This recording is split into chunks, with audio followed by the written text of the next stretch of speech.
Momento Edificação. Uma palavra de vida. Assista agora a palavra de hoje. Graça e paz, Igreja do Senhor Jesus. Mais uma vez, Momento Edificação, uma palavra de vida, de paz, de alegria, que nós podemos aqui compartilhar com você. E hoje eu queria falar sobre a porta para a cura. A porta para nós sermos curados, a porta para nós sermos direcionados a adentrarmos nela e podermos ser pessoas diferentes. E isso nós precisamos que o Senhor faça em nós, o Senhor nos dê essa direção. Aí nós podemos o quê? Trocarmos o orgulho, que é um obstáculo nas nossas vidas, pela humildade, que é a porta para a nossa cura.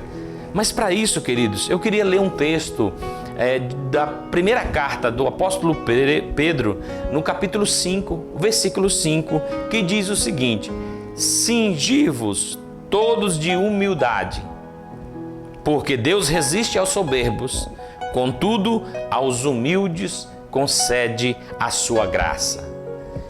Olha que texto maravilhoso. Mas um texto que nos direciona a um caminho aonde nós temos que lutar contra o nosso ego, contra o nosso orgulho, contra a nossa maneira de viver, e isso confronta, somos confrontados diretamente com Deus aqui na fala do apóstolo Pedro, onde ele diz: cingi-vos todos, ou seja, se vista, se posicione, tenha uma postura, tenha uma atitude,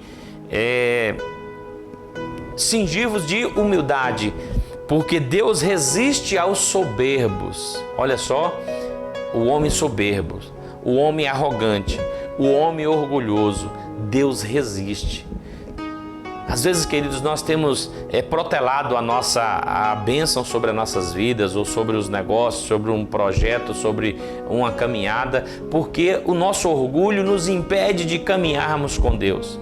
O nosso orgulho nos impede de recebermos a bênção, recebermos a cura, recebermos a vitória, porque nós estamos encapsulados no foco, ou seja, estamos numa bolha e não conseguimos sair fora disso. Estamos numa caixa e não conseguimos pensar fora da caixa.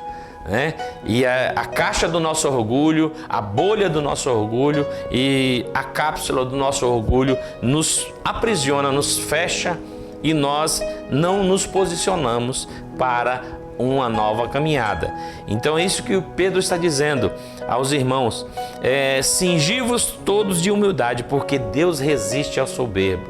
Eu vou citar um exemplo aqui nessa questão de humildade, a qual Deus nos concede a graça, quando o apóstolo Pedro diz aqui: aos humildes ele concede a graça. Por exemplo, vejam só, quando nós vamos ceiar, há algumas pessoas que preferem não ceiar porque, diante de algum determinado problema que teve no decorrer da semana, então ele ou não vai na igreja para evitar o constrangimento de não pegar ali o cálice e o pão, ou se ele for, ele não pega e não toma ceia. Geralmente está se justificando da seguinte forma: eu não posso comer, eu não vou comer do pão e nem beber o cálice, porque para não trazer condenação para mim mesmo, então eu não vou fazer isso. Essa é uma forma muito errada de pensar, egoísta, soberba, justiça própria, uma pessoa sem convicção do que Deus é, do poder de Deus, do poder de cura, do poder restaurador, do poder de transformador de Deus. Sendo que a humildade é o que concede a graça, ou seja, Deus concede a graça aos humildes. Então, a humildade da pessoa chegar na igreja: não, eu quero me consertar com Deus, eu quero, participa da ceia, mas antes, é lógico, faz uma oração de pedido de perdão, de reconciliação com Deus, buscando a graça de Deus, sendo humilde, porque a ceia é para nós anunciarmos a vinda de Jesus, anunciarmos até que Ele venha, como diz o texto da palavra de Deus. E que você, queridos, possa entender isso e nós vivamos essa graça segundo esse propósito de Deus. A humildade, ela nos dá graça, e é uma graça que vem do Senhor. Aos humildes, Deus concede a sua graça. Que Deus abençoe a sua vida, que Deus abençoe a sua família e que a graça do Senhor venha sobre você. E que venham tempos de paz, de alegria, de prosperidade e que o nome do Senhor seja glorificado na sua vida, no nome de Jesus. Amém? Deus abençoe.